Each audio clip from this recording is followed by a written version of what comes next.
சரி, இந்த இயேசு உயிரோடு எழுந்ததுக்கு பின்னால நிறைய காரியங்கள் இருக்குது. நம்ம லேசா ஒரு சின்ன இன்ட்ரோடக்ஷன் அதை பத்தி தெரிஞ்சுக்கிட்டு அப்புறம் என்ன பண்ணலாம், செய்திக்குள்ள போகலாம். மனுஷன் ஒரு விஷயத்தை இழந்து போனான். அது என்னது? முதல்ல இருந்துச்சு, இழந்து போனா திரும்ப இந்த உயிர் தெழுதல் தான் அது நமக்கு திரும்ப கிடைச்சிருக்கு. அது என்னது?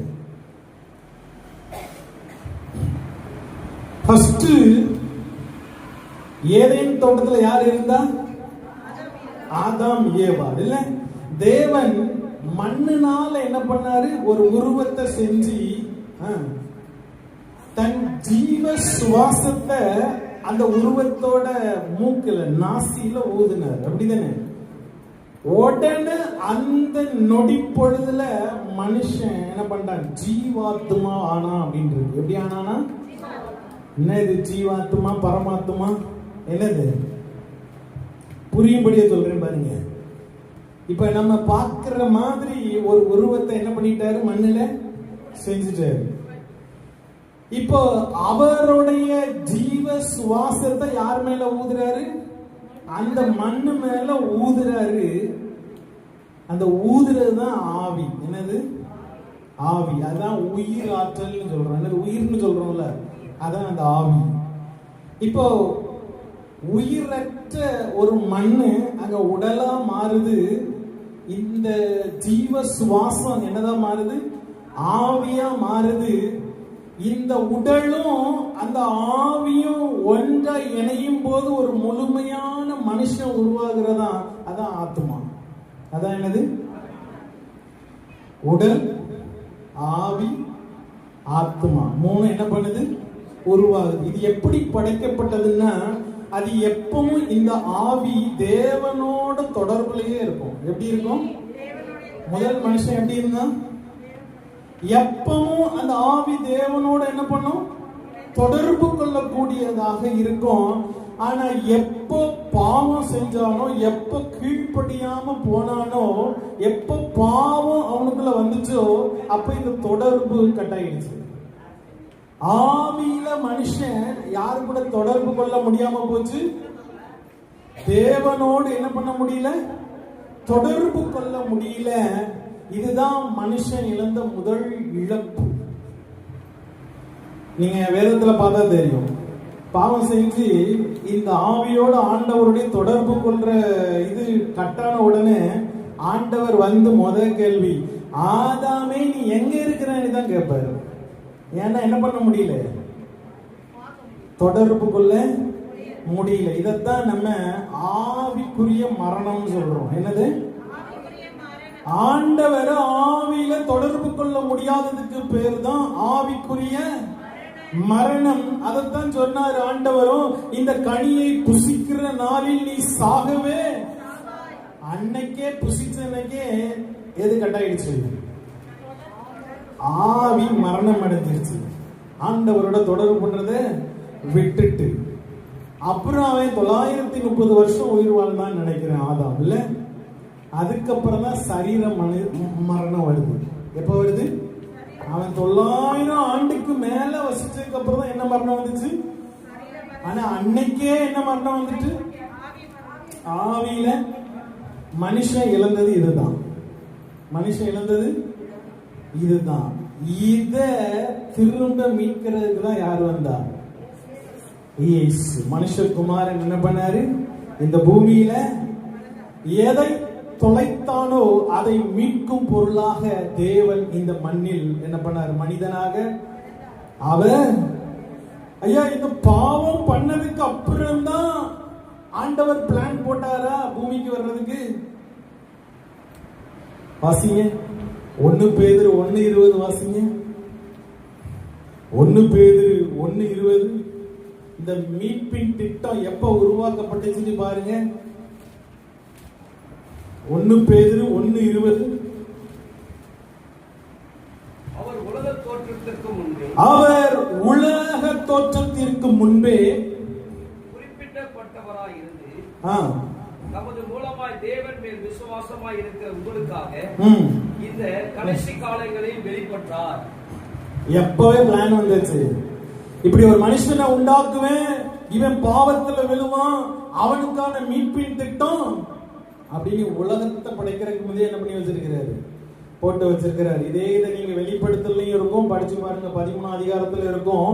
சரி, இப்ப இயேசு என்ன பண்றாரு, நல்லா கவனிங்க. அங்க ஊதுனாரு, என்ன பண்ண, அவன் ஜீவ ஆத்மாவா ஆனா. இப்போ இயேசு மரித்து உயிரோடு எழும்ப அன்னைக்கு சாயங்காலம் ஒரு சம்பவம் நடக்குது. என்ன நடக்குது? உயிரோடு எழுப்பிட்டாரு, எழுப்பி சாயங்காலம் ஒரு சம்பவம் ஒண்ணு நடக்குது. சீசர்கள் எல்லாம் அந்த யூதர்களுக்கு பயந்து என்ன பண்ணாங்க, பூட்டிக்கிட்டு வீட்டுக்குள்ள இருந்தாங்க. என்ன பண்ணாங்க? பூட்டின வீட்டுக்குள்ள போயிட்டாரு. எப்படின்லாம் கேட்காதீங்க, யாராவது கேக்குறீங்களா? பூட்டின வீட்டுக்குள்ள இயேசு வந்துட்டாரு, கதவெல்லாம் திறக்கல. இதெல்லாம் நம்பும்படியாவா இருக்கு. என்ன ஆமா, நீங்க ஒருவேளை படிச்சவங்க இருந்தீங்கன்னா நீங்க போய் பாருங்க, அதெல்லாம் இருக்குது. என்ன சயின்ஸ்ல குவாண்டம் பிசிக்ஸ் ஒரு சயின்ஸ் இருக்கு. அதுல குவாண்டம் டனலிங்னா என்னன்னு படிங்க. அதான் இது, ஒரு துகள் தடுக்கப்பட்ட சுவர்களோடு அடுத்த பக்கம் வந்துடும். சரியா? சரி, இப்ப நமக்கு அதெல்லாம் வேண்டாம். பூட்டின வீட்டுக்குள்ள இயேசு வந்து நின்று ஒரு காரியத்தை சொன்னாரு, பண்ணாரு. என்ன பண்ணாருன்னா, எல்லாரையும் பார்த்து ஊதினாரு. என்ன பண்ணாரு? ஊதி பரிசுத்த ஆவியை பெற்றுக் கொள்ளுங்கள் என்று வாக்குத்தத்தம் கொடுத்தார்.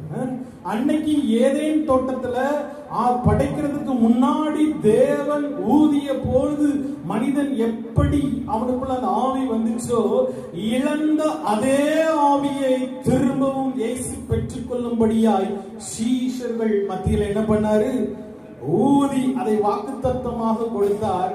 அப்போ இந்த உயிர் தெளிந்த நாள்ல நமக்குள்ள ஒரு முக்கியமான விஷயம் தெரிஞ்சிருக்கணும். நான் அந்த பரிசுத்த ஆவியை பெற்றிருக்கிறேன். என்ன பண்ணணும்? அவர் உயிர் தெளிந்து 2000 வருஷம் ஆயிடுச்சு, நான் உயிர்ப்பிக்கப்பட்டிருக்கேன் பார்க்கணும். யாரு? வாக்குத்தத்தம் கொடுத்தார். என்னைக்கு? உயிர் தெளிந்த அன்னைக்கே வாக்குத்தத்தம் கொடுத்தார். அதுல இருந்து ஒரு 40 நாள், அதாவது 50 நாள் தள்ளி போச்சு. பெந்தைகோஸ்தே என்னும் நாள் வந்தது. அன்னைக்கு இந்த வாக்குத்தத்தம் என்ன பண்ணுச்சு? நிறைவேற்றப்பட்டது. எதை மனிதன் இழந்தானோ, எந்த ஆவியினால் மனிதன் தேவனை தொடர்பு கொள்ள முடியாமல் இருந்தானோ, அந்த ஆவி திரும்பவும் என்ன பண்ணுச்சு? இந்த பூமியில எல்லாருக்கும் மாம்சமான யாவர் மேலும் ஊற்றும்படியாய் முதல் அறுவடையா எங்க வந்துச்சு? எருசலேம்ல அந்த பெந்தைகோஸ்தே நாள்ல வந்துச்சு. 50வது நாள்ல வந்துச்சு. வேதம் ரொம்ப அழகா சொல்லுது, வாசிங்க. 1 கொரிந்தியர் 15:45. இந்த இயேசு என்ன பண்றாரு, எப்படிப்பட்டவர் நீ பாருங்க. 1 கொரிந்தியர் 15:45. அந்தபடியே முந்தின மனுஷனாகிய ஆதாம் ஜீவ ஆத்துமா ஆனான் என்று எழுதியிருக்கிறது. பிந்தின ஆதாம், அதாவது இந்த இயேசு கிறிஸ்து அவர் என்ன பண்றாரா? உயிர்ப்பிக்கிற ஆவியானவர். அதேதான். ஊதும் பொழுது என்ன வந்துச்சு?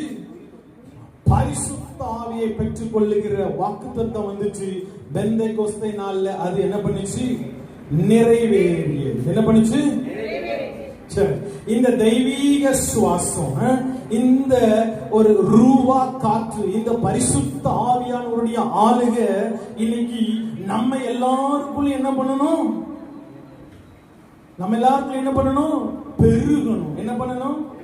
யாரெல்லாம் இயேசுதான் எனக்காக மரித்தார், இயேசுதான் என் பாவங்களுக்காக மரித்தார், அவர் என்ன பண்ணார்? மரித்து மரணத்தை ஜெயித்து உயிரோடு எழுந்தார்னு என்னைக்கு விசுவாசிக்கிறீங்களோ அன்னைக்கே நீங்க அறியாம பரிசுத்த ஆவியானவர் நமக்குள்ள என்ன பண்ணிருப்பாரு? வந்திருப்பார். இங்க யாருக்குள்ளயும் இருக்காம இருக்க மாட்டார். விசுவாசம் இருக்கிற அத்தனை பேருக்குள்ளயும் யார் இருப்பா? பரிசுத்த ஆவியானவர் இருப்பாரு. அது செல்லுக்குள்ள சிம் கார்டை போடுற மாதிரி. எப்படி?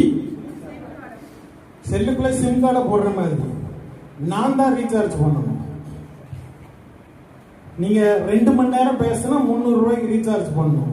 ஒரு நாள் ஃபுல்லா பேசினா 3000 ரூபாய்க்கு ரீச். இது உங்க கையில இருக்கு. யாருக்குள்ளேயும் பரிசுத்த ஆவியானவர் இல்லாம இல்லை. அவர் தங்குகிற ஆலயம் யாரு தான்? நான் தான். நான் விசுவாசிக்கிற அன்னைக்கே எனக்குள்ள வந்துட்டார். ஆனா அவரை பெருக வைக்கிறது யார் கையில தான் இருக்கு? நம்ம கையில தான் இருக்கு. சரி, இந்த பரிசுத்த ஆவியானவர் ஒரு மனுஷனுடைய வாழ்க்கையில வரும் பொழுது என்னென்ன காரியங்கள் நடக்குங்கிறத நம்ம இன்னைக்கு பார்க்க போறோம். 3 நபரை குறித்து 3 காரியங்களை பார்க்கலாம்னு நான் நினைச்சிருக்கிறேன். ஆனா நேரம் என்ன நினைச்சிருக்குன்னு தெரியல. சரியா?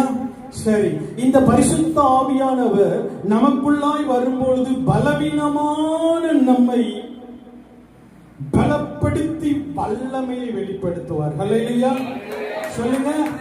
பரிசுத்த ஆவியானவர் நமக்குள்ளாய் வரும் பொழுது, நம்மை நிரப்பும் பொழுது பலவீனமான நம்மை பலப்படுத்தி வல்லமையை வெளிப்படுத்துவார். எத்தனை பேர் விசுவாசிக்கிறீங்க? இதே பரிசுத்த ஆவியானவர் நமக்குள்ளாய் வரும் பொழுது அவர் சத்தியத்தை தெளிவாக அறிந்து கொள்ள உதவுவார். அல்லேலூயா. இது கொஞ்சம் நல்லா இல்லாத மாதிரி இருக்கும். வல்லமைன்னா கொஞ்சம் பூஸ்டா இருக்கும்.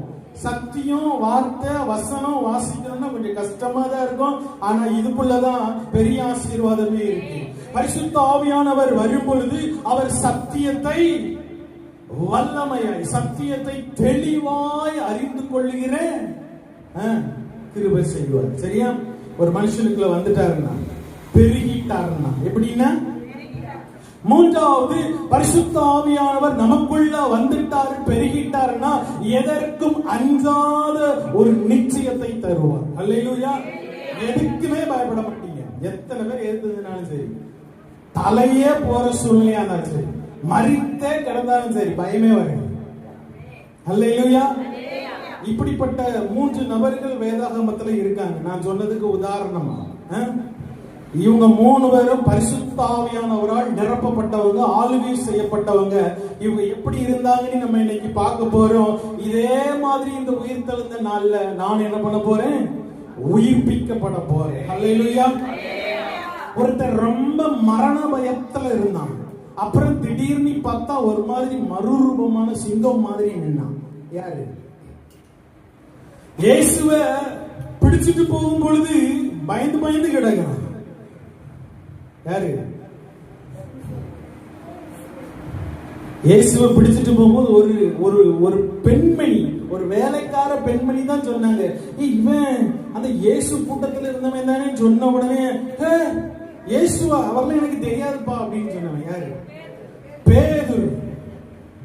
முதலாவது நம்ம பார்த்த காரியம், ஒரு பரிசுத்த ஆவியானவர் பலவீனமான நம்மை பலப்படுத்தி வல்லமையை வெளிப்படுத்த கூடியவர் என்பதற்கு உதாரணம் யாருதான்?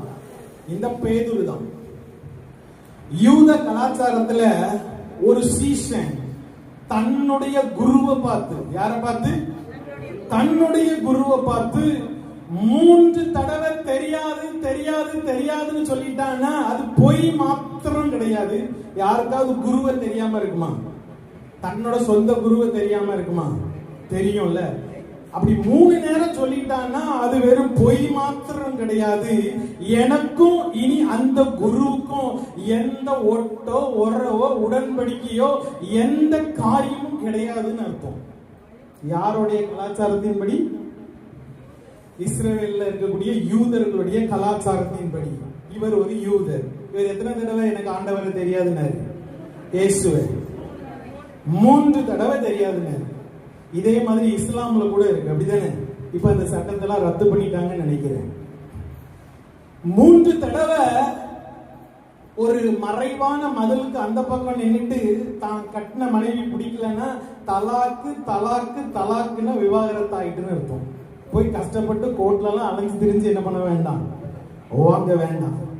அதே மாதிரிதான் தெரியாது தெரியாது தெரியாதுன்னு 3 தடவை ஒரு யூதன் சொன்னா இனி அவருக்கும் எனக்கும் எந்த சம்பந்தமும் இல்ல. பலவீனனா இருந்தான். ஏன்னா இயேசு கூடவே சுத்தின பார்த்தவன் தான். 3 வருஷமா இயேசு பண்ண சகல அற்புதங்களையும் பார்த்தவன் தான். ஆனா இயேசுவை இன்னைக்கு பிடிச்சிட்டு போறாங்க, அவரை கொல்ல போறாங்கன்னு தெரிஞ்ச உடனே அவிசுவாசம் வந்துட்டு, பயம் வந்துட்டு, இப்போ ஒரு வேலைக்கார பெண்மணி தான் கேட்கிறாங்க, இவன் அந்த இயேசு கூட இருந்த மனுஷன்லா அப்படின்னு சொன்ன உடனே என்ன பண்ணிட்டான்? வாசிங்க யோவான் 18 யோவான் 18 கவனமா வாசிக்கணும். இப்போ ஒரு கேள்வி கேட்டேன். என்ன காலம்? குளிர் காலமானபடியினாலே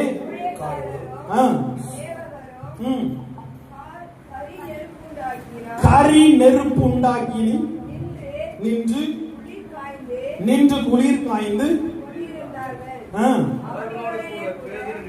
அவரோடு கூட பேதுரு நின்று குளிர் காய்ந்து கொண்டிருந்தான்.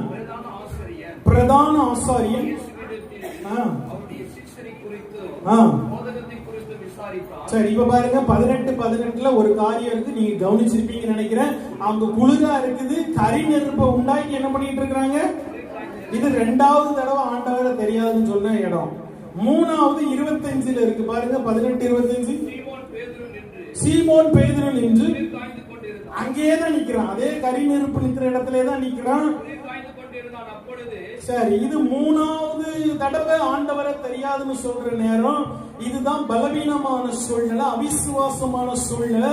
என் தேவன் மறுபடியும் அவர் உயிரோடு எழுந்த பின்னாடி இவன் 2-3 தடவை சொன்ன உடனே அங்க யார் எட்டி பாப்பா?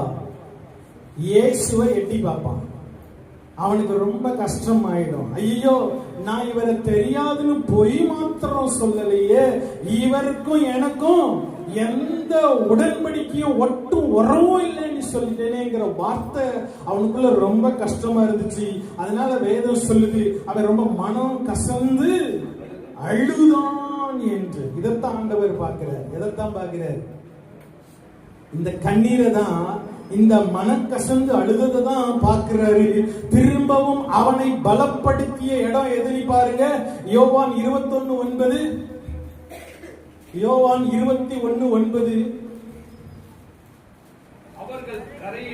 அவர்கள் கரையிலே வந்து இறங்கின போது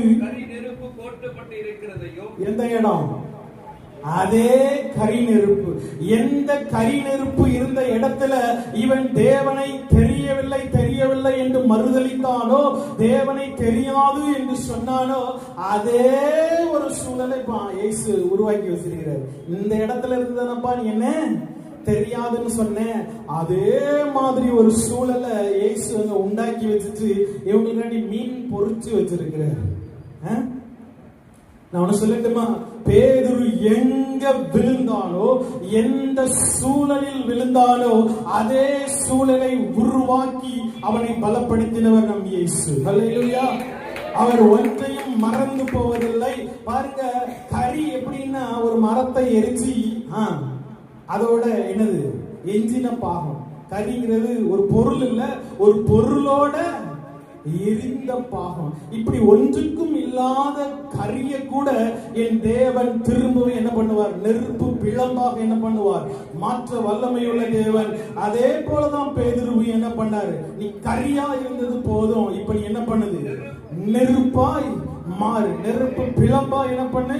மாறு. உன்னை கொண்டு நான் பெரிய வல்லமை என்ன பண்ண போறேன்? செய்ய போறேன் சொன்னாரு. அது நிறைவேறும்படியாய் பெந்தேகோஸ்தே என்ற நாள் வந்த பொழுது அதே சுவாசம் இந்த பூமியில, அதே ஊதின காற்று, அதே பரிசுத்த ஆவியானவருடைய வல்லமை வந்திறங்கிய பொழுது ஒரு பெண்ணுக்கு பயந்த பேதுரு ஆயிரக்கணக்கான யூத தலைவர்களுக்கு முன்பதாக, ஆயிரக்கணக்கான வேதத்தை கற்றறிந்த ரபிமார்களுக்கு முன்பதாக, ரோம அதிகாரிகளுக்கு முன்பதாக ஒரு சிங்கத்தை போல இயேசுவின் நாமத்தை உயர்த்து கர்ஜித்தான். அல்லேலூயா. ஒரு மனுஷன் ஆவியில நிறைஞ்சா அவருடைய வார்த்தை ஜீவன் உள்ளதா இருக்கும். ஒரு வார்த்தை கூட வெறும் பேச்சா இருக்காது. அவனுடைய வார்த்தை வல்லமை செய்யக்கூடியதா இருக்கும். அது அவனுடைய இருதயத்தில் கிரியை செய்யக்கூடியதா இருக்கும்.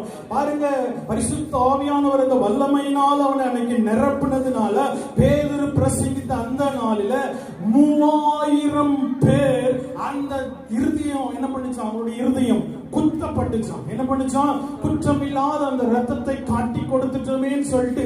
இதுல ரொம்ப வேடிக்கையான விஷயம், நம்ம எல்லாம் மூக்கு பிடிச்சி என்ன பண்ணுவோம், தம்மு பிடிச்சி கத்துனா 3 பேர் கூட மனம் திரும்ப மாட்டாங்க. ஆனா இதுல வேற உங்க எல்லாருக்கும் தமிழ் புரியுது தானே? ஆனா அன்னைக்கு அங்க 15 லாங்குவேஜ் படிச்சவன் உட்கார்ந்து இருந்தான். 15 மொழியில இருக்கிறவன் உட்கார்ந்து இருந்தான். அவெல்லாம் உலகத்தின் எந்தெந்த மூலையில இருந்தும் வந்திருந்தான். வேதத்துல இருக்கு, ஏதோ லிபர்த்தினர் பாக்தினர் என்னென்னலாமோ இருக்கு. அவன் அத்தனை பேர் உட்கார்ந்து இருந்தான். ஆனா பேதுரு பிரசங்கித்த பொழுது அந்த 3000 பேர் என்ன பண்ணாங்களாம், இருதயத்தில் குத்தப்பட்டாங்களாம். ஏன்னா இது பேதுருவோட பேச்சால் அல்ல, இது அவருக்குள் இருந்த ஆவியானவர் கிறிஸ்து, உயிர்த்தெழுந்த கிறிஸ்துவின் வல்லமை அதிகாரத்தை வெளிப்படுத்தினார். ஹல்லேலூயா. 3000 பேர் ரட்சிக்கப்பட்டதுக்கு ஒரு சீக்ரெட் இருக்கு. என்ன இருக்கு? அது என்ன? 3000. என்னைக்கு முதலா பரிசுத்த ஆவியானவர் பெந்தேகோஸ்தே இந்த நாளில, பெந்தேகோஸ்தே நீங்க ஒரு மாதிரி பார்க்காதீங்க. பெந்தா அப்படின்னா கிரேக்க மொழியில 50ன்னு அர்த்தம். 50வது நாள். என்ன நாள் இது? பழைய ஏற்பாட்டுல வாரங்களின் பண்டிகைன்னு இருக்கு. என்ன பண்டிகை? முதற் பலனை கொண்டு வைப்பாங்கல்ல, அந்த பண்டிகை தான் புதிய ஏற்பாட்டுல என்னது? பெந்தேகோஸ்தே நாள். சபைக்கு முதற் பலன் கிடைத்த நாள். ஹல்லேலூயா. பாருங்க, முதலா அங்க சீனாய் மலையில மோசே கிட்டதான், மோசே மூலமா தேவ தூதர்கள் என்ன பண்ணாங்க, மோசே கையில நியாயப்பிரமாணத்தை கொடுத்தாங்க. எதை கொடுத்தாங்க? என்னைக்கு நியாயப்பிரமாணம் வந்துச்சோ அன்னைக்கு இது பாவம் இல்லைங்கக்கூடிய காரியமும் இந்த பூமிக்கு வந்துச்சு. என்னைக்கு அந்த நியாயப்பிரமாணம் கொடுக்கப்பட்டதோ அன்னைக்கே 3000 பேர் சேர்த்தான். ஆமாவா இல்லையா? மலையிலிருந்து கட்டளையை வாங்கி கீழே இறங்கி வர்றதுக்குள்ள இந்த இஸ்ரவேல் ஜனங்கள் என்ன பண்ணாங்க, பொன் கன்றுக்குட்டியை வணங்கி என்ன பண்ணுவாங்க, விக்கிரக ஆராதனை பண்ணாங்க. மோசே சொன்ன தேவனுடைய கட்டளையின்படி அன்னைக்கு மாத்திரம் 3000 பேர் செத்தாங்க. அல்லேலூயா. அன்னைக்கு முதல் நாள் தேவனுடைய வார்த்தை வந்த நாள் 3000 பேர் சாகுறாங்க. இன்னைக்கு புதிய ஏற்பாட்டுல முதல் தடவையா பரிசுத்த ஆவியானவர் நிரப்பப்படுகிறார். 3000 பேர் ரட்சிக்கப்படுறாங்க. ஹல்லேலூயா. எழுத்து கொல்லும். சொல்லுங்க, நியாயப்பிரமாணம் கொல்லும். அப்படிதான் வேதம் சொல்லுது. நான் சொல்லல, வாசிங்க 2 கொரிந்தியர் 3:6. 2 கொரிந்தியர் 3ஆம் அதிகாரம் 6ஆம் வசனம். புது உடன்படிக்கையின் ஊழியக்காரனாய் இருக்கும்படி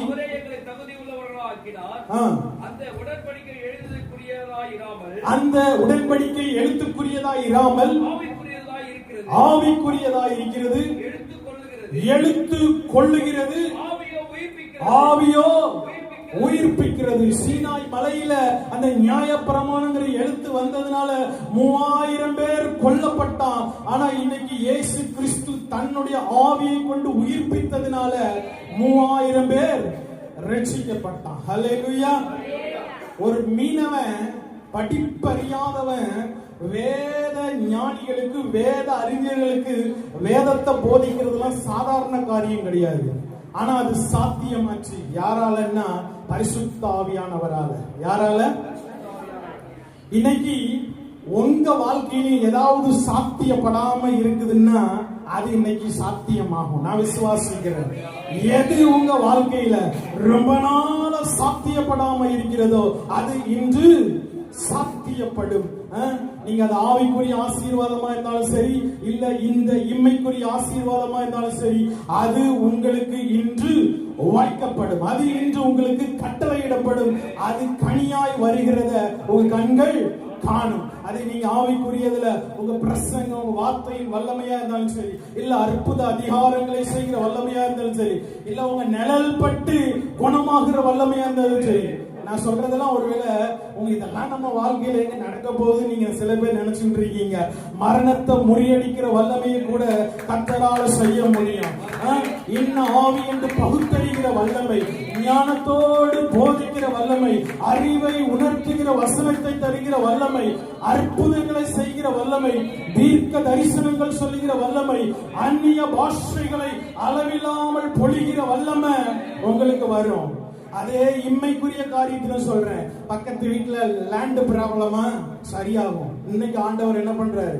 கட்டளை கொடுக்கிறார். அது எவன் பிரச்சனை பண்ணாலும் சரி, நீண்ட நாள கர்ப்பத்தின் கனி வாய்க்காம இருக்குதா, கர்த்தர் இன்று வித்திடுவார். அல்லேலூயா. யாரா இருந்தாலும் சரி, எந்த பலவீனமான பாத்திரமா இருந்தாலும் சரி, பரிசுத்த ஆவியானவர் உங்களுக்குள்ளாய் வருவாரானால் நீங்கள் திடன் கொண்டு பலன் கொண்டு வல்லமையை வெளிப்படுத்துகிறவராக மாறுவீர்கள். அல்லேலூயா. சாவுக்கு பயந்து இயேசுவையே தெரியாதுன்னு சொன்னவன் அந்த ரூபா காற்று இயேசுவின் சுவாசம் மேல பட்ட உடனே என்ன பண்ணான்? பிற்காலத்துல மரண பரியந்தம் அவனை சிலுவையில தான் அடிச்சாங்க. யாரு?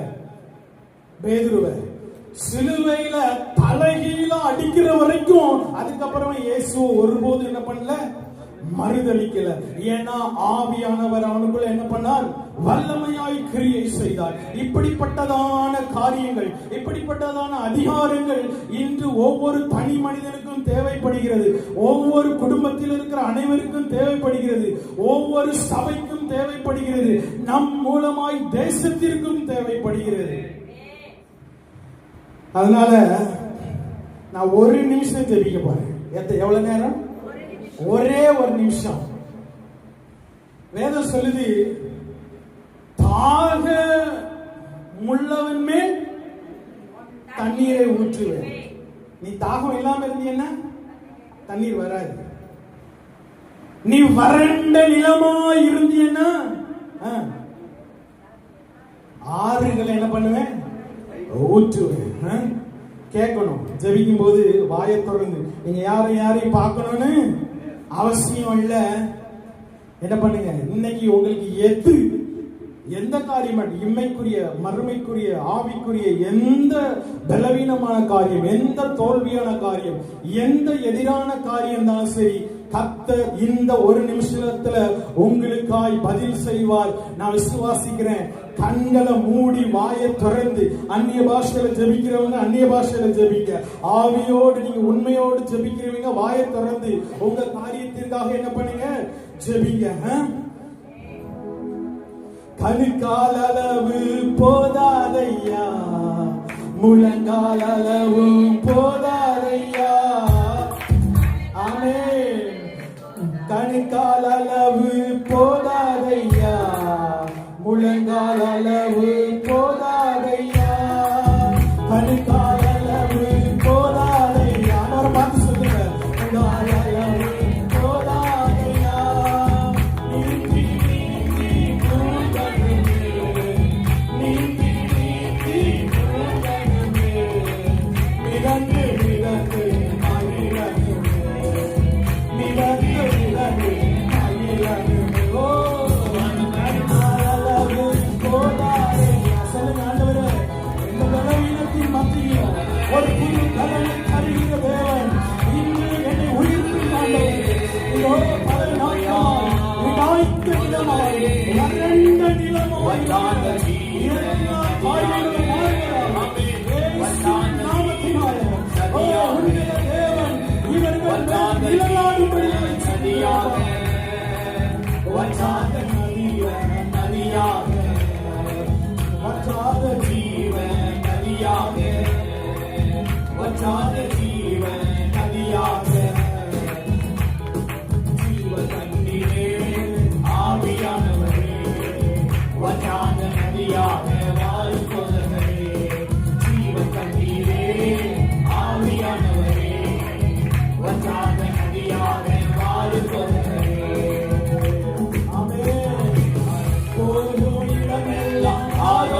வாய்ப்பதாக இந்நாளிலே வாய்ப்பதாக காட்சி நீர் ஊதின அதே பரிசுத்த ஆவியின் வல்லமை வழிபட்ட இடங்களை தொடுவதாக ஆண்டவரே உம்முடைய வல்லமை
வாயை திறந்து ஒரு அரை நிமிஷம் எது ஆண்டவரே எனக்கு எட்டாத கனியா இருக்கிறதோ, எது என் வாழ்க்கையில இன்னும் கட்டளையிடப்படாத இருக்கிறதோ, நீ உயிர்த்தெழுந்த நாளில அந்த சீஷர்களின் மத்தியில கூட்டப்பட்ட அறைக்குள்ள வந்து ஊதி பெற்றுக்கொள் என்று கொடுத்த வாக்குறுதியின்படி உங்களுடைய பரிசுத்த ஆவியின் வல்லமையின்படி ஆண்டவரே பெற்றுக்கொள்ளுகிற பாக்கியம் உண்டாவதாக.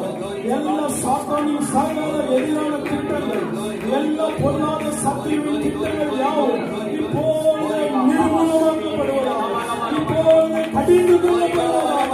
உங்களுடைய வாழ்க்கையில இனி ஒரு அருண்ட நில அனுபவம் இல்ல, இனி ஒரு வனாந்திர அனுபவம் இல்ல.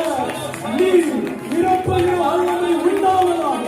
அப்பா நீ நிரப்புகிற வல்லமை உண்டாவதாக. நாவை தொழிலாண்டவரே தீர்க்க தரிசனங்கள் சொல்லுகிற நாவாய் மாறுவதாக. பல பேருக்கு உபயோகமான நாவாய் மாறுவதாக.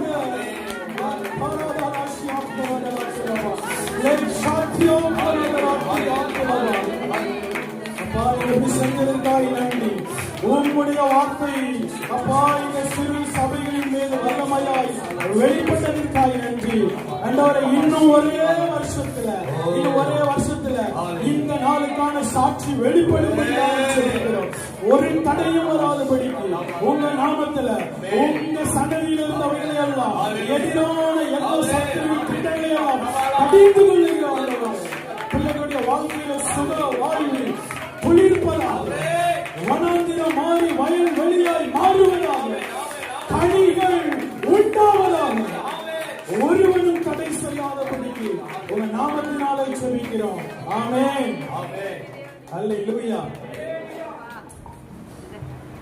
மாம்சமான யாவர் மேலேயும் ஆவிய ஊற்றுவேன். பொல்லாத ஜனமாகிய நீங்களே உங்க பிள்ளைகளுக்கு ஏது பெஸ்ட்னு கொடுக்கணும்னு நீங்க சொல்றீங்களே, பரமபிதா உங்களை படைத்த பரமபிதா நீங்கள் வேண்டருளும் பொழுது இந்த பரிசுத்த ஆவியை நான் தராதிருப்பேனோன்னு ஆண்டவர் கேட்கிறாரு.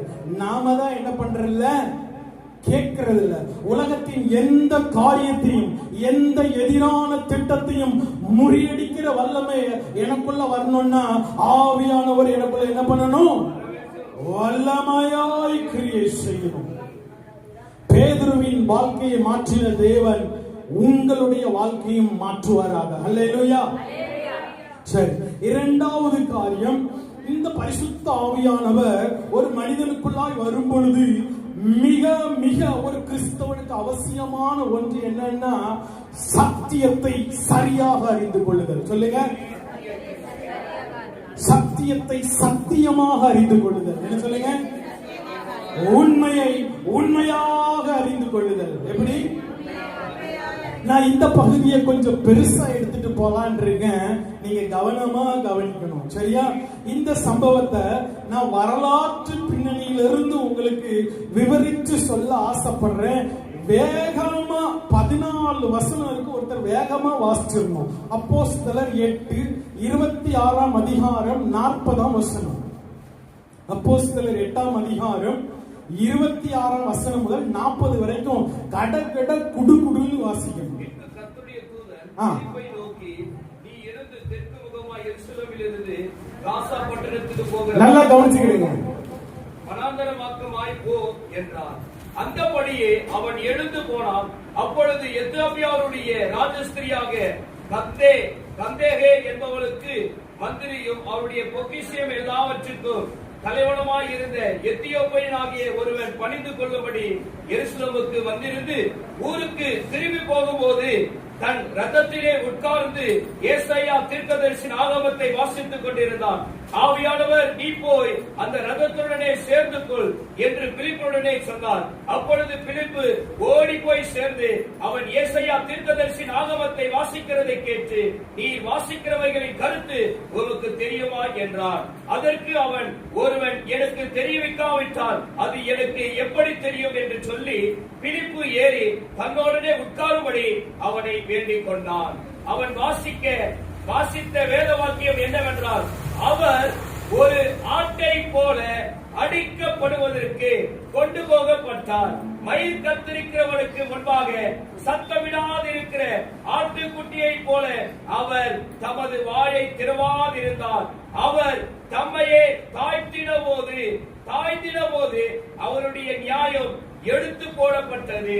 அவருடைய ஜீவன் பூமியிலிருந்து எடுபட்டு போயிற்று. அவருடைய வம்சத்தை யாராலும் சொல்ல முடியாது என்பது. மந்திரி பிலிப்பை நோக்கி, தீர்க்கதரிசி யாரை குறித்து இதை சொல்லுகிறார்? தம்மை குறித்தோ வேறொருவரை குறித்தோ என்று சொல்ல வேண்டும் என்று கேட்டுக்கொண்டார்.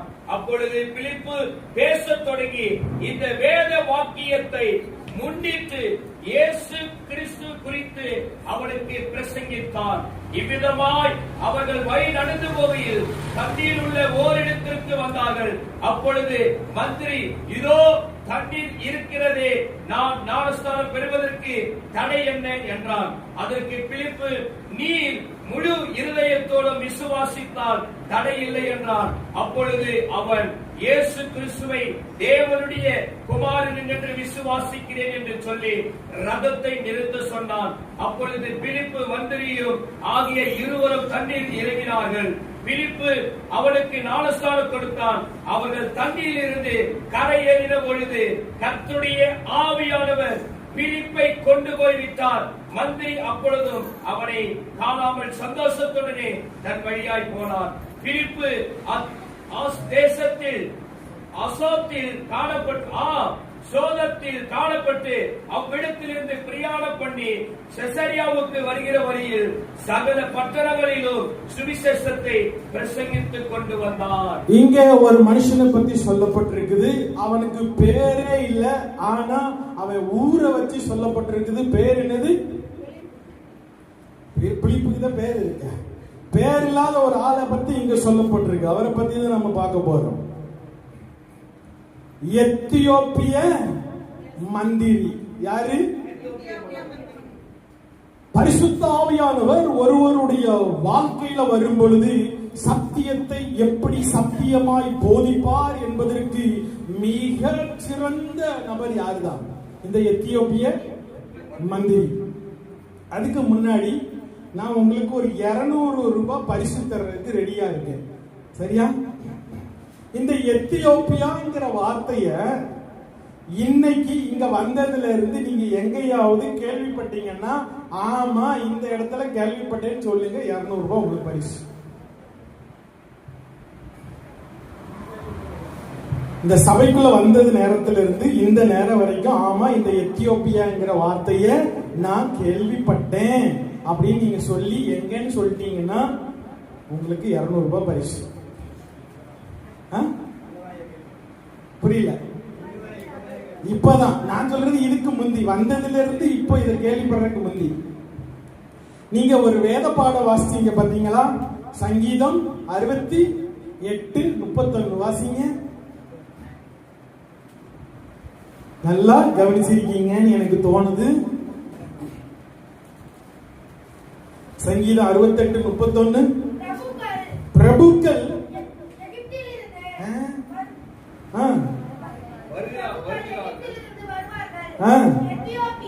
எத்தியோப்பியா தேவனை நோக்கி கையெடுக்க தீவிரிக்கும். சரி, பட போச்சு.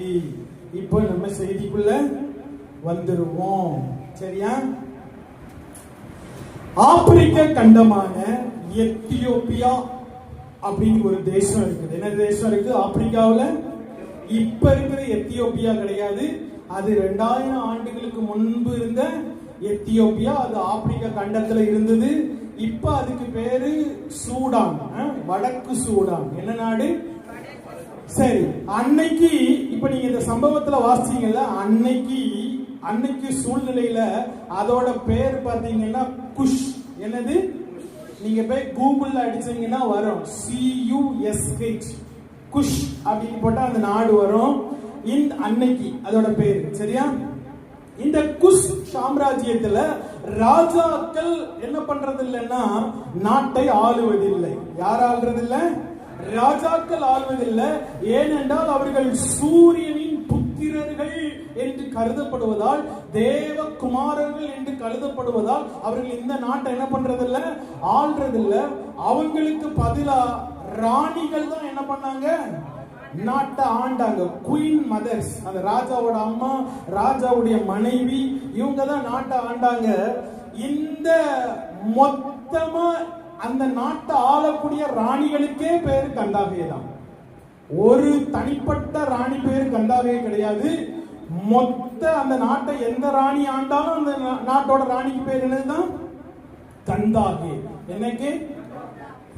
இப்ப எப்படி எந்த இடத்துல எகிப்து வந்தாலும் எகிப்து ஆள்கிறது பார்வோன் எந்த இடத்துல வந்தாலும் எதுதான் வரும். சோ இது அந்த தனிப்பட்ட ராணியின் பேர் அல்ல, குஷ் தேசத்து ராணியோட அரச பட்டம். என்ன பட்டம்? இப்படி அங்க இந்த குஷ் தேசத்தை ஒரு ராணி ஆண்டுகிட்டு இருக்காங்க. அந்த ராணிக்கு பணிவிடை செய்வதற்காக, நிர்வாக காரியங்களில் உதவி செய்வதற்காக சிறு வயதிலேயே திருநங்கையாக மாற்றப்பட்ட ஒரு மனுஷன் தான் யாரு? இந்த எத்தியோப்பிய மந்திரி. யாரு அவன்?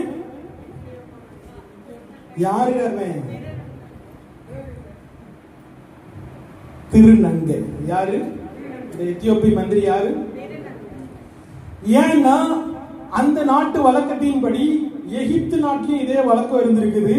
ராணிகள் ஒரு நாட்டை ஆளும் பொழுது, இப்போ ஒரு ஆண் கொண்டு உள்ள வைக்கும் பொழுது ஏகப்பட்ட பிரச்சனை வரும். அவனுக்குன்னு ஒரு குடும்பம் வந்துச்சுன்னா, நம்ம குடும்பத்துக்குன்னு சொத்து சேர்க்கணும்னு நினைப்பான், இல்ல அவன் வாரிசுக்குன்னு ஏதாவது ஒண்ணு பண்ணணும்னு நினைப்பான். அதனால இந்த குஷ் தேசத்து வழக்கத்தின்படி சின்ன வயசிலேயே பசங்களை கொண்டு போய், ஆண் பசங்களை கொண்டு போய் என்ன பண்ணிடுவாங்கன்னா, அவங்க பிறப்புறுப்புகளை அறுத்து என்னதான் மாத்திடுவாங்க, திருநங்கையா. ரொம்ப கொடுமையான ப்ரொசீஜர் தான். இப்ப இருக்கிற மாதிரி அறிவியல் காலம் கிடையாது. சில பேருக்கு விரயம் மாத்திரம் அறுப்பாங்க, சில பேருக்கு ஆண் உறுப்பையும் சேர்த்து அறுத்துருவாங்க.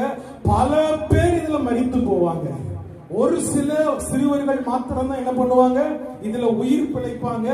சின்ன வயசுலயே இத பண்ணிடுறதுனால மீசெல்லாம் முளைக்காது, குரல் கொஞ்சம் மென்மையா தான் இருக்கும்.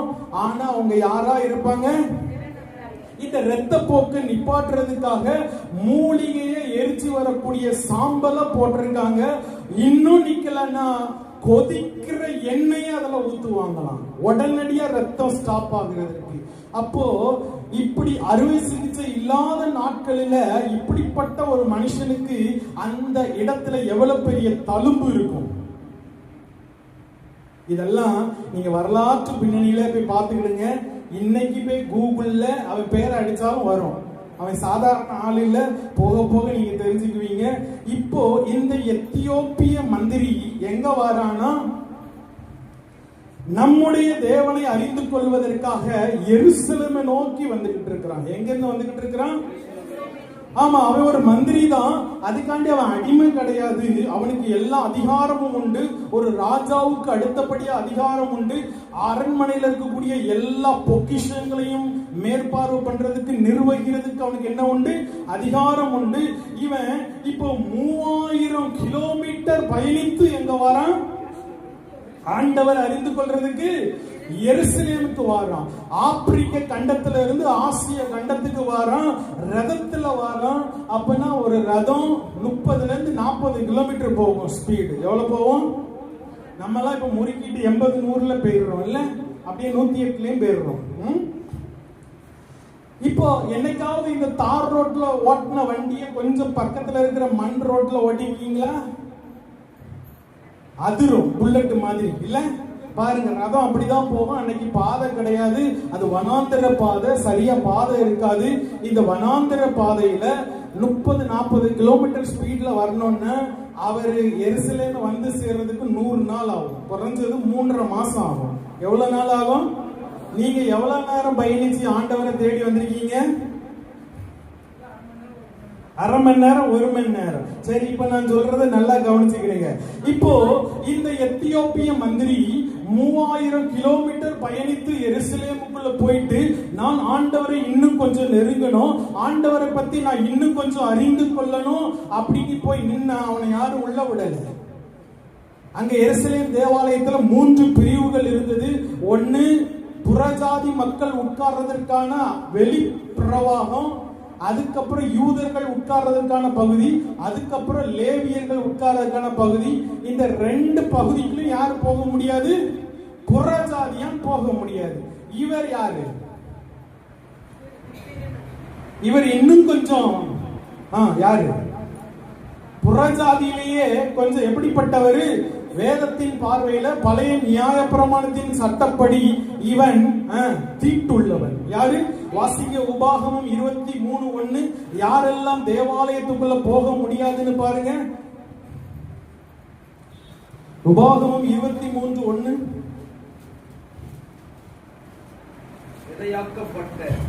விதை அடிக்கப்பட்டவனும் கோஷம் அறுப்பட்டவனும், ஆண் உறுப்பு அறுக்கப்பட்டவனும் கர்த்தருடைய சபைக்கு உட்படலாகாது. இப்போ இவன் இந்த 2மே பெற்றவன். இவன் விதை அடிக்கப்பட்டவன், இவன் கோஷம் அறுப்பட்டவன். ஆனா இப்ப ஆண்டவரை தேடி வந்திருக்கிறான். அங்க வெளியே நிப்பாட்டி இருப்பாங்க. எப்ப நீ அதுக்கு அங்க போக கூடாது. தேவனை தேடி வந்தும் தேவனுடைய மகிமையை காண முடியல. மிகுந்த வருத்தத்தோடு, மிகுந்த ஏமாற்றத்தோடு, ஒரு உலர்ந்த இருதயத்தோடு ஒரு வனாந்திர பாதையில திரும்பி போயிட்டு இருக்கிறான். இப்போ எங்க போயிட்டு இருக்கிறான்? திரும்பி போயிட்டு இருக்கான். வந்து ரிட்டர்ன் போயிட்டு இருக்கிறான். சரி, போன இடத்துல ஆண்டவரை தான் அறிந்து கொள்ள முடியல, எதையாவது வாங்கி படிப்போம் அப்படின்னா ஏசாயா தீர்க்கதரிசியோட அந்த சுருளை மட்டும் என்ன பண்ணிக்கிட்டான்? வாங்கிக்கிட்டானா. இந்த பின்னணி தெரியலன்னா ரொம்ப கஷ்டம். ஏன்னா அன்னைக்கு அச்சடிக்கப்பட்ட வேதாகமும் கிடையாது. கையில எழுதின சுருள் ஒரு கிராமம் என்ன விலையோ அவ்வளவு விலை. எவ்வளவு விலை?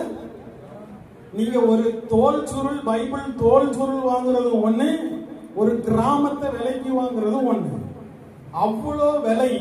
ஆனா இவனுக்கு வேதத்தை பத்தியும் தெரியாது, ஆண்டவரை பத்தியும் தெரியாது, மொழியும் வேற மொழி. ஆனா எதை வாங்கினான்?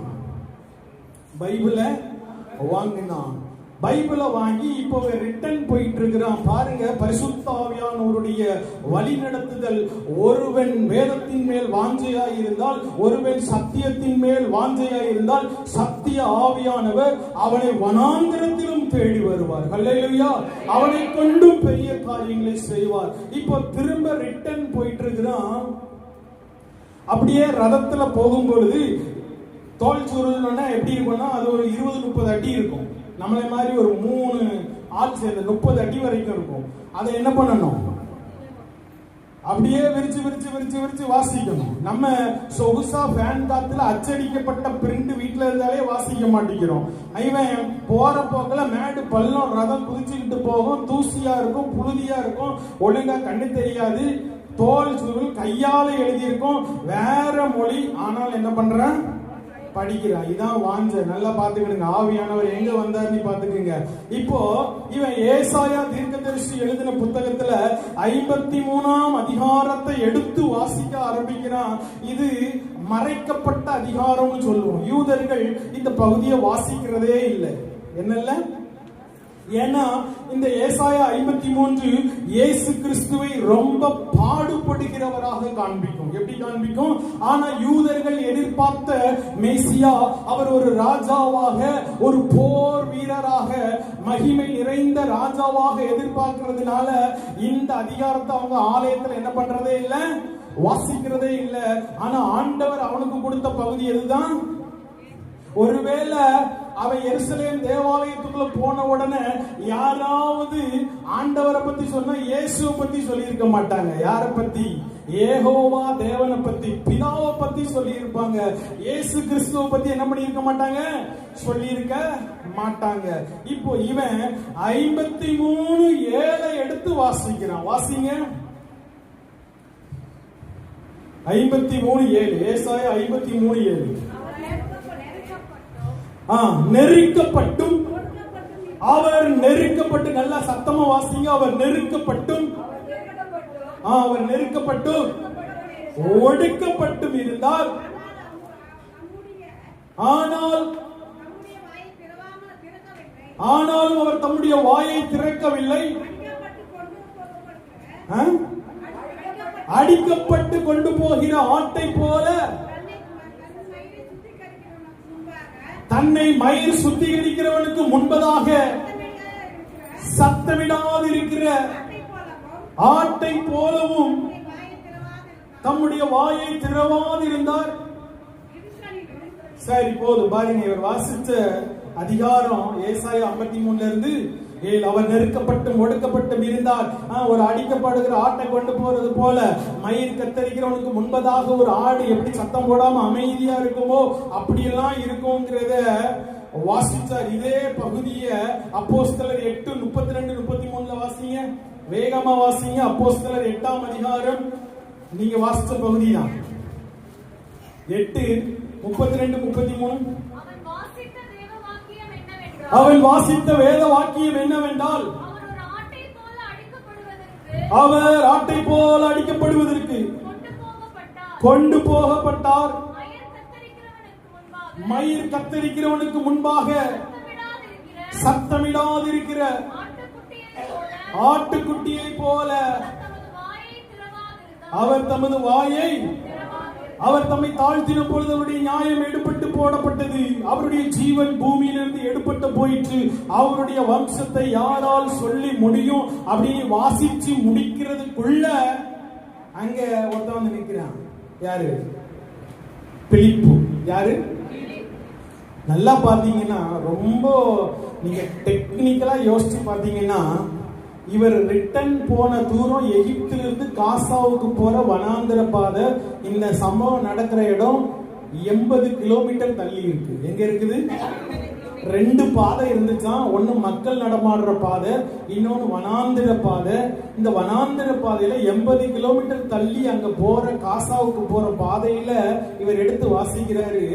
அங்க ஒருத்தன் சமாரியாவுல இருந்து என்ன பண்ணணும், அந்த இடத்துக்கு இந்த டைம்ல வரணும். அவன் 120 கிலோமீட்டர் தள்ளி வந்துட்டு இருக்கிறான். அவன் நடந்து வந்துட்டு இருக்கிறான். இவர் ரதத்துல வந்துட்டு இருக்கிறாரு. அப்படின்னா அவன் 1.5 நாளைக்கு முந்தி கிளம்பி இருக்கணும். எத்தனை நாளைக்கு? இவன் வந்து கிளம்புறதுக்கு 1.5 நாளைக்கு முந்தி யார் கிளம்பி இருக்கணும்? சமாரியாவுல தான் அவன் நடந்து வந்திருக்கணும் பிலிப்பு. இவர் 80 கிலோமீட்டர் 2-3 மணி நேரம் டிராவல் பண்ணி அங்க போறதுக்கும் இந்த வசனத்தை வாசிக்கிறதுக்கும் பெர்ஃபெக்ட்டா ஆண்டவர் என்ன பண்ணி இருக்கிறாரு, நடத்தி இருக்கிறார். ஏன்? ஏன்னா அவனுக்கு சத்தியத்தின் மேல் இருந்த வாஞ்சை, வேதத்தின் மேல் இருந்த வாஞ்சை. இப்போ கரெக்டா வாசிச்சு முடிக்கையும் வந்து கேட்கிறான் பிலிப்பு, ஐயா நீர் வாசிச்சீர, இந்த வசனத்தை பத்தி உமக்கு தெரியுமா அப்படிங்கிறான். யாராவது ஒருத்தர் சொல்லலன்னா எனக்கு இது எங்கயா தெரியும், இது ஏசாயா தன்னை பத்தி சொல்லி இருக்கிறானா இல்ல வேற யார பத்தியாவது சொல்லி இருக்கிறானான்னு எனக்கு தெரியலையேன்னு சொன்ன உடனே பிலிப்பு அழகா அந்த வசனத்தை இயேசுவோடு இணைத்து பேசி, உனக்காய் அடிக்கப்பட்டவர், உனக்காய் அவமானப்பட்டவர், உனக்காய் மறுவாழ்வு தருபவர் அவரேன்னு விளக்கமா சொன்னா, இந்த வார்த்தை அவன் இருதயத்துக்குள்ள போயிட்டு, ஏன் தெரியுமா, இந்த வசனத்தை வாசிக்கும் போது இதெல்லாம் எனக்கும் நடந்ததேன்னு யோசிச்சுக்கிட்டு இருந்திருப்பான்.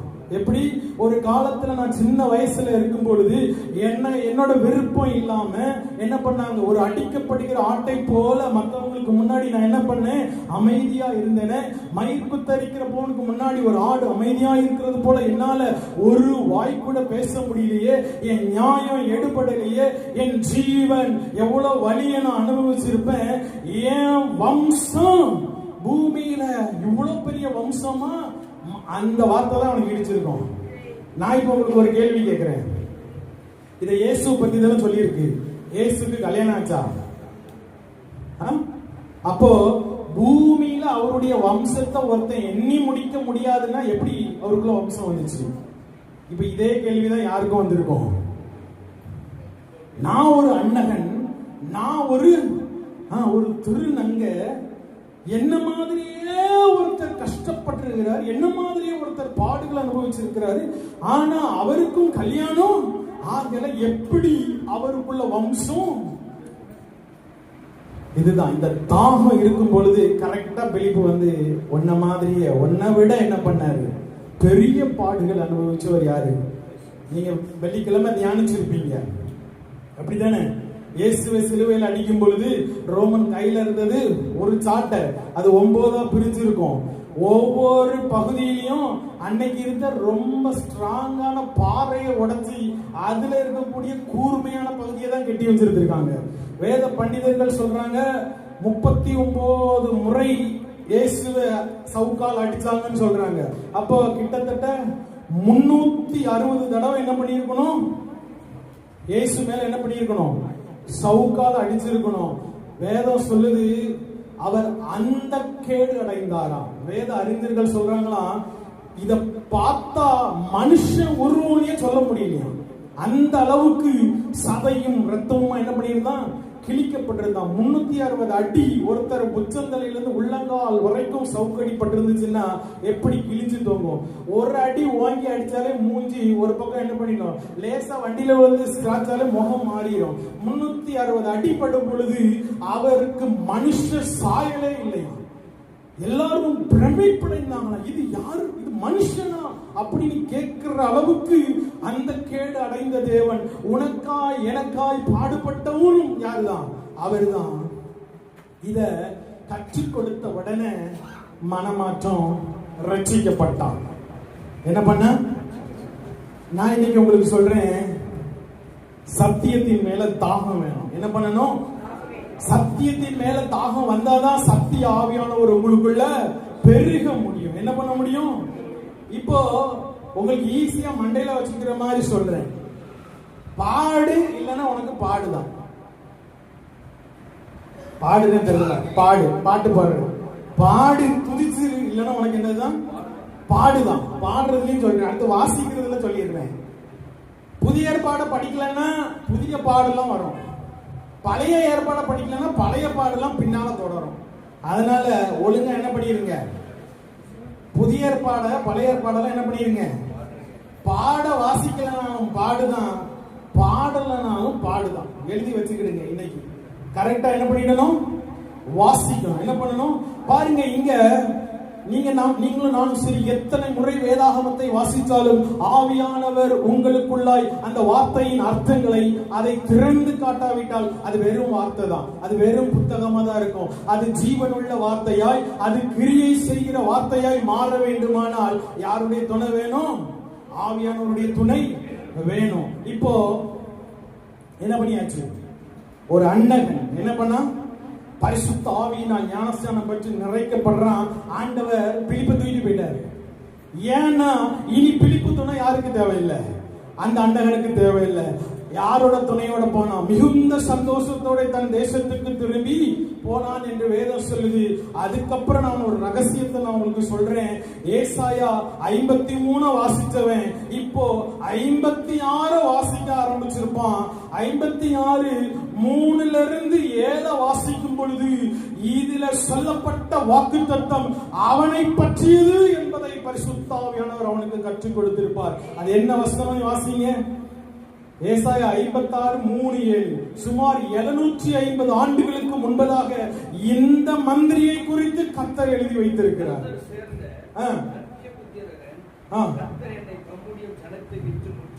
ஏசாயா 56:3-7.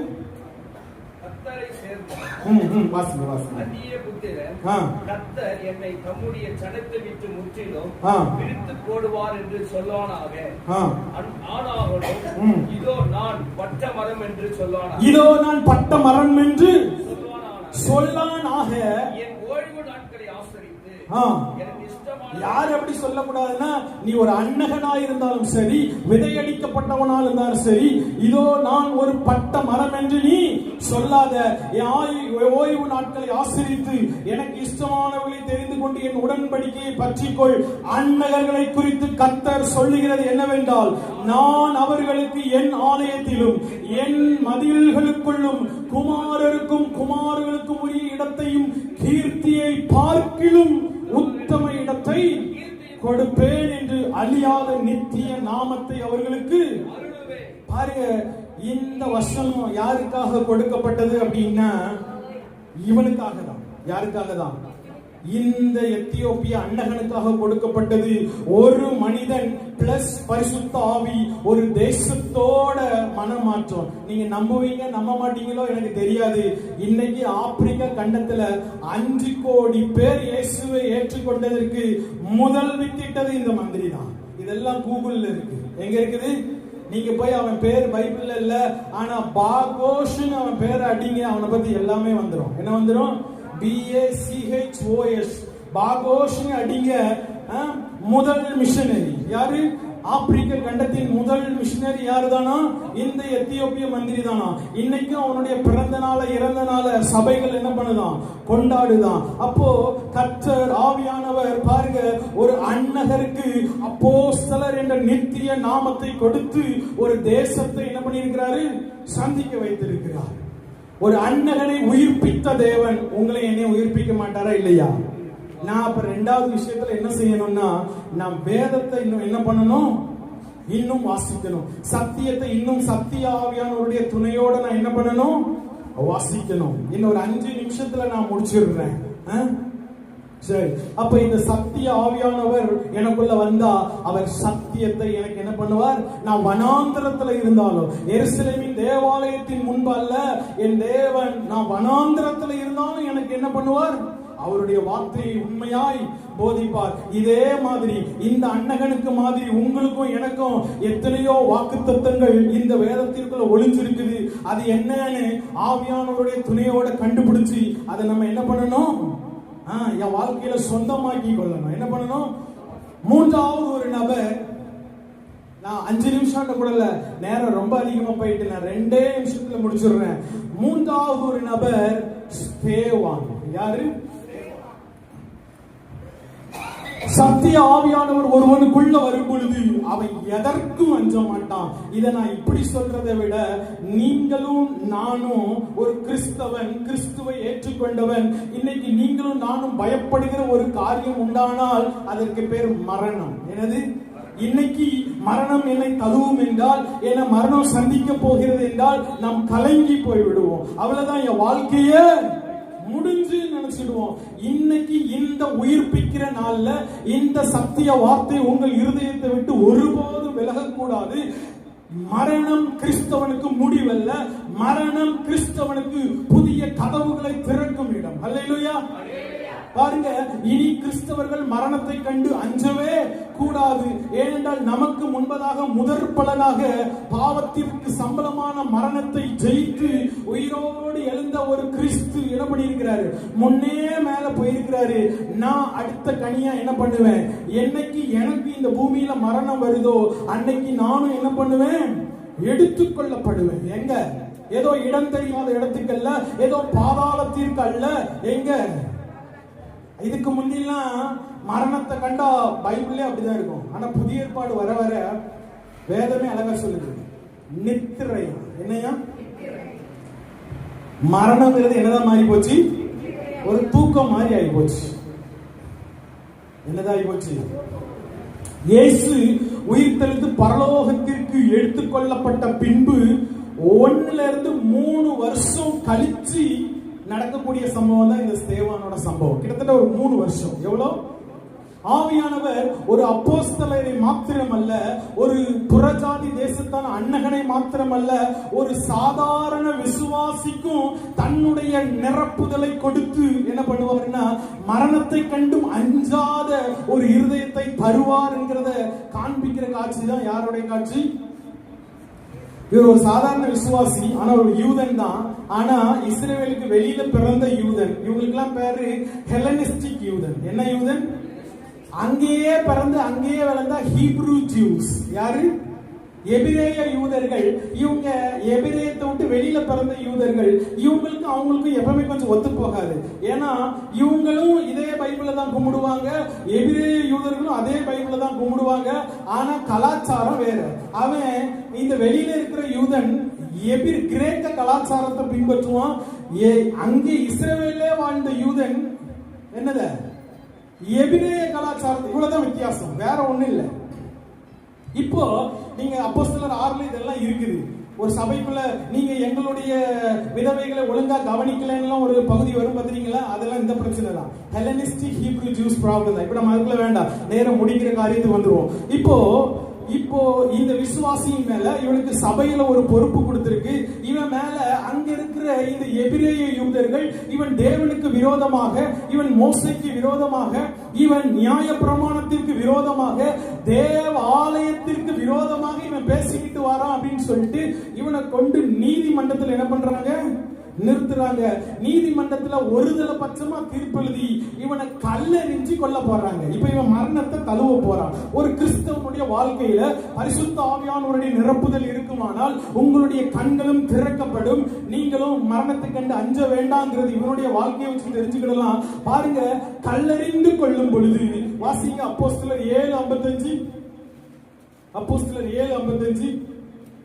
நம்மளெல்லாம் கொல்லும் போது நம்ம பயந்து உயிருக்காக சாவும். அவன் சிரிச்சுக்கிட்டு இருக்கிறான். அவன் பரிசுத்த ஆவியினாலே நிறைந்தவனாய் வானத்தை அண்ணாந்து பார்த்து தேவனுடைய மகிமையையும் தேவனுடைய வலது பாரிசத்தில் இயேசுவானவர் நிற்கிறதையும் கண்டு அதோ வானங்கள் திறக்கிறதையும் மனுஷகுமாரன் தேவனுடைய வலது பாரிசத்தில் நிற்கிறதையும் காண்கிறேன் என்றார். ஒவ்வொரு கிறிஸ்தவனும் அறிந்து கொள்ள வேண்டிய செய்தி இதுதான். நான் கர்த்தருக்குள் வாழ்வேன் என்றால் என்னை மரணம் சந்திக்கிற வேளையில மரணத்திற்கு அப்பால் நான் போகக்கூடிய இடம் இதுதான். பரலோகம் திறக்கும். என்ன பண்ணும் பரலோகம்? நான் இதுல உங்களுக்கு ஒரு ரகசியத்தை சொல்லிட்டு முடிக்கிறேன். நீங்க பைபிள்ல நிறைய இடத்துல பாத்தீங்கன்னா பிதாவை வேலை காமிச்சிருப்பாங்க. வலது பாரிசத்துல இயேசு உட்கார்ந்துதான் இருப்பார். எல்லா இடத்துலயும் வீற்றிருப்பார் இருக்கும். ஆனா இங்க பாருங்க, அவர் என்ன பண்றாரு? பிதாவின் வலது பாரிசத்தில் என்ன பண்றாராம்? எழுந்து நிற்கிறாராம். என்ன பண்றாராம்? யூதர்களுடைய வழக்கப்படி ஒரு ஜட்ஜ், ஒரு நீதிபதி கோர்ட்ல ஒரு நீதிபதி விசாரிக்கும் பொழுது உட்கார்ந்து இருப்பாரு. ஆனா ஒருவனுக்கு விரோதமாய் சாட்சி சொல்லும் பொழுதோ இல்ல அவனுக்கு இயன்று பரிந்து பேசும் பொழுதோ நீதிபதி என்ன பண்ணுவாராம்? எந்திரிச்சிடுவாராம். இப்போ பூலோகத்தின் நீதிமன்றம் ஸ்தேவான என்ன பண்ணுச்சு? நிராகரித்தது. ஆனால் பரலோகத்தின் நீதி நித்திய நியாயாதிபதி எழுந்து நின்று என்ன பண்றாரு? அவனை வரவேற்கிறார். அல்லேலூயா. அதனால யாருக்கும் எதை கண்டு நீ பயம் வரக்கூடாது? எதை கண்டு வரக்கூடாது? மரணமே வந்தாலும் எனக்கு என்ன கிடையாது. நான் எங்கேயோ போக போறேன். நான் எங்க போக போறேன்? எனக்கு பரலோகம் திறக்கும். அங்க ஒரு கதவு திறக்கும். மரணம்ங்கிறது எனக்கான கதவு திறக்கப்படும் இடம். அல்லேலூயா. இதெல்லாம் எப்படி சம்பவிக்கும் நடக்கும்னா, ஆவியானவர் உங்களை நிரப்புனாதான். இல்லைன்னா லேசா உடம்பு சரியில்லாம போன உடனே என்ன பண்ணிடுவோம்? நாம சாகிறதோட நம்ம 10 பேரை சாவடிச்சிருவோம். ஆமாவா இல்லையா? அதனால இன்னைக்கு இந்த உயிர் தெழுதல் நாள்ல நீங்க ஆண்டவர்கிட்ட ஒண்ணு கேட்க போறீங்க. என்ன பண்ண போறீங்க? உம்முடைய ஆவியை என் மேல ஊற்றுங்க, அளவில்லாம ஊற்றுங்க. என்கிட்ட இருந்து வல்லமை வெளிப்படணும் ஆண்டவரே. நான் பேதுருவை பத்தி கேள்விப்பட்டது போல என் மூலமா என்ன பண்ணணும்? வல்லமை வெளிப்படணும். நான் இந்த எத்தியோப்பியன் மந்திரியை கேள்விப்பட்டது போல சத்தியத்தை சத்தியமாக அறிவிக்கிற சத்திய ஆவியானவர் எனக்கு என்ன பண்ணும்? எப்பொழுதும் துணையாய் இருக்கணும். அதே மாதிரி எந்த சூழ்நிலையும் கண்டு அஞ்சாத, மரணத்தையும் கண்டு அஞ்சாத ஒரு இருதயத்தால என்ன பண்ணுங்க? நிரப்புங்க அப்படின்னு சொல்லி கேட்கணும். கர்த்தர் தாமே இந்த வார்த்தைகளை ஆசீர்வதிப்பாராக. ஆமென்.